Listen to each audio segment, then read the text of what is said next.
Buongiorno e benvenuti all'edizione delle 13 del notiziario di prealpina.it. Apriamo con un'ultima ora. Un ragazzo di 21 anni è rimasto ferito in un incidente avvenuto poco prima di mezzogiorno in via Carnia a Varese. Il giovane era sulla sua moto quando da una traversa è uscita un'auto che lo ha toccato e lo ha mandato a sbattere contro una seconda vettura che viaggiava in direzione opposta alla sua. Fortunatamente il ragazzo se l'è cavata solo con qualche contusione, ma la strada è stata chiusa per consentire i soccorsi. E intanto ieri a Magnago c'è stato l'ennesimo incidente mortale che ha visto un motociclista perdere la vita. Il servizio con le immagini di Walter Todaro di agenzia Publifoto. Ennesima tragedia sulle strade del Legnanese in questo terribile mese di luglio. Ancora una volta la vittima è un motociclista.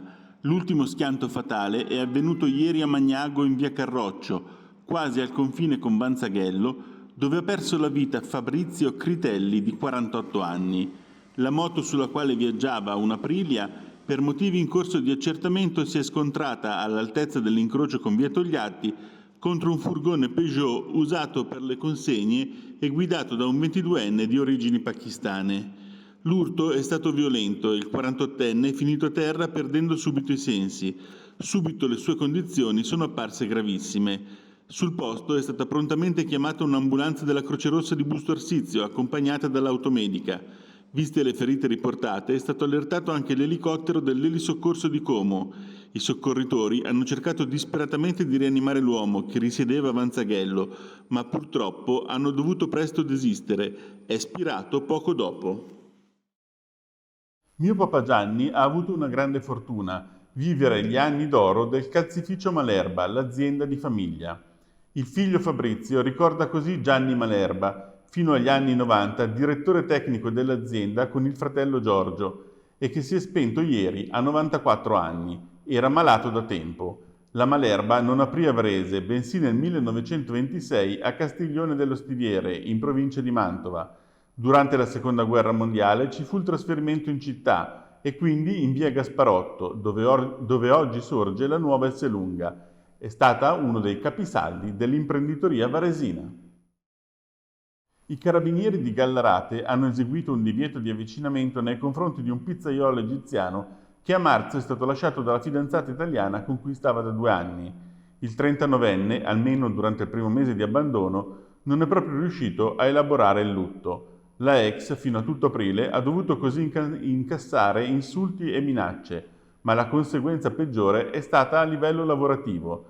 Da qualche mese la donna aveva trovato un posto come barista in una gelateria di Busto.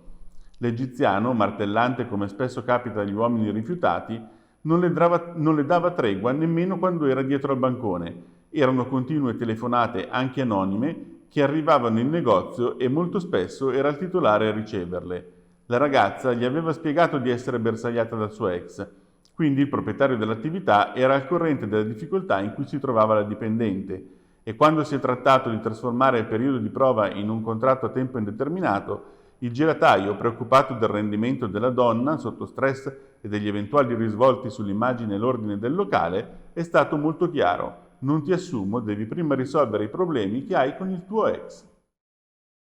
Seconda partita e seconda sconfitta per l'Italia, che schiera 3 atlete dell'Inox Saronno, Giulia Longhi, Andrea Filler e Fabrizia Marrone, nel torneo di softball ai Giochi Olimpici di Tokyo 2020.